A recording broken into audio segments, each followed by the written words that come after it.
Zack Snyder's Justice League, aka the mythical Snyder Cut, has finally arrived after years of fan campaigns. And just a little bit of context for me in terms of how my opinion on this film was influenced. I'm not a huge DC fan, and I wasn't exactly part of the campaign for this film, but once it was announced last May that it was actually genuinely going to happen, I did start getting really excited just to see what Snyder's vision originally was. I haven't seen Whedon's version of Justice League since it came out back in 2017, and my thoughts on it haven't really changed since my original review of it, which is still up on this channel. All my thoughts on that film were that it was fairly boring and it was just overall underwhelming, especially for a big team-up film. It was just a very, very pale imitation of the Avengers.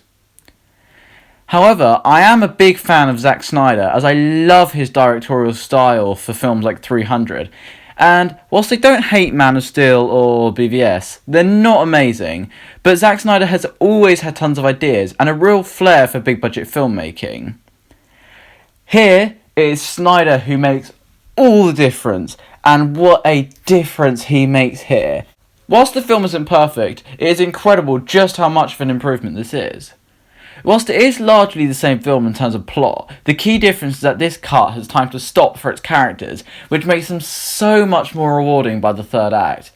Flash is still the joke maker here, but he's no longer annoying and does serve a purpose in the team, and he easily is one of the best scenes in the film by a long way.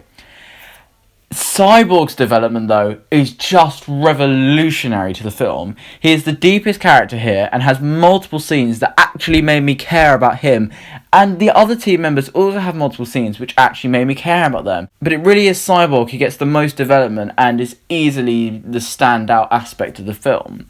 Snyder says that he intended for Cyborg to be the heart of the film, and I think that's true in this case to a very large extent. And despite being mostly machine, Cyborg feels the most human of them all. Flash and Cyborg are the main two who really benefit from the expanded runtime and character development, and Aquaman does also get given more to do here, and whilst he isn't the most complex or deep character, he is a brooding, quiet personality here, who grows far more in his character than in the 2017 cut, where literally all he does is say, "yeah, and my man," the entire film, which got incredibly annoying very quickly. And it's because of this character development that this time the film just has a reason for everybody coming together now, which makes their dynamics so much better, and when they do eventually all come together, it makes it all the more rewarding, and the payoff is just so much bigger because of that build-up and that time you spent growing to that moment, rather than a quick 45 minutes introducing a couple characters you've never met before and just running straight into action scenes because Warner Brothers forced the original cut to be less than 2 hours, which is ridiculous. The third act is the best part of the film because the characters and events all mean so much more, so the stakes are higher, and the reward of all the long build-up, especially with this film's runtime, is just so much greater and so much more rewarding. So that third act is just incredible because of it. And the effect of Snyder's vision is undeniable here. His signature style and passion for this material is present throughout. There are countless beautiful shots, and the box aspect ratio actually really works here, because Snyder really captures the verticality of his characters in a way I've never seen before throughout the whole runtime.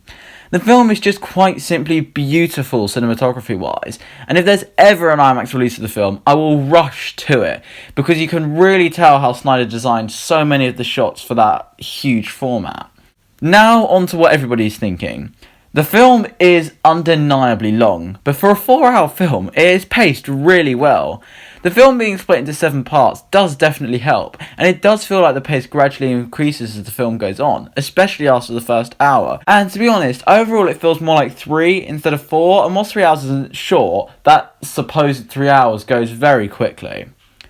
Tom Holkenborg's score here is really good as well. I normally don't really like his stuff as I just find it too loud and too in-your-face and bombastic in a bad way to enjoy, but here it has a really epic and grand scale feel which I think really fits the film and works perfectly for it.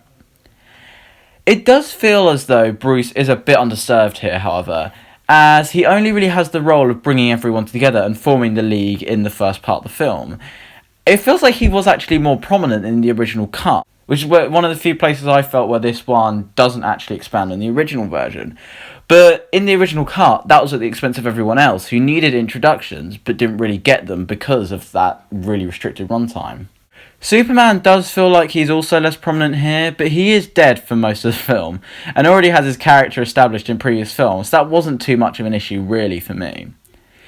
Other characters who really got a major step up because of the runtime of Snyder's vision is the villains. They are far better here. In the Whedon cut, it was literally just a CGI grey person with an axe who ran around. But now, Steppenwolf is far more of a threat and is genuinely memorable, with enough motivation behind him to make him a really fearsome and scary presence. Darkseid is another aspect where the added runtime makes all the difference. Within one, albeit long, film, he is already a Thanos-like presence, who is utterly terrifying and looms over the film, and is one of the main reasons why I'm so sad that the DCEU won't continue based on this film's events. Darkseid is just an incredible villain, and whilst he isn't in the film constantly, not as much as Steppenwolf is, his presence is just incredible, and I just wish we could see more of him because he's an incredibly threatening and scary villain.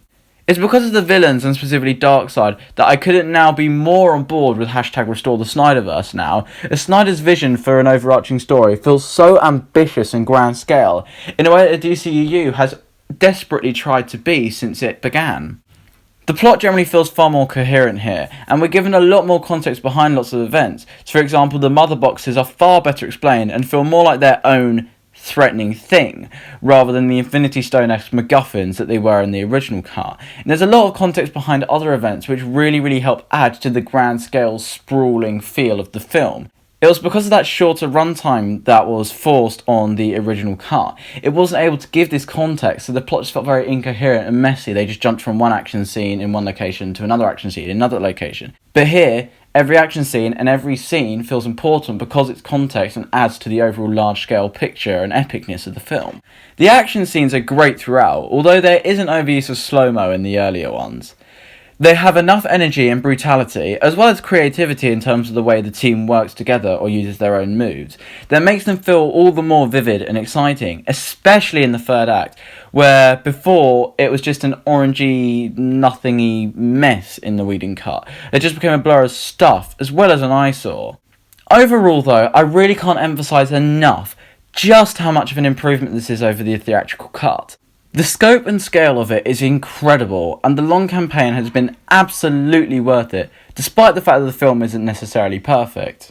The characters have made all the difference, and if the runtime intimidates you, don't let it, because genuinely it goes by incredibly fast, especially for a film as long as this is.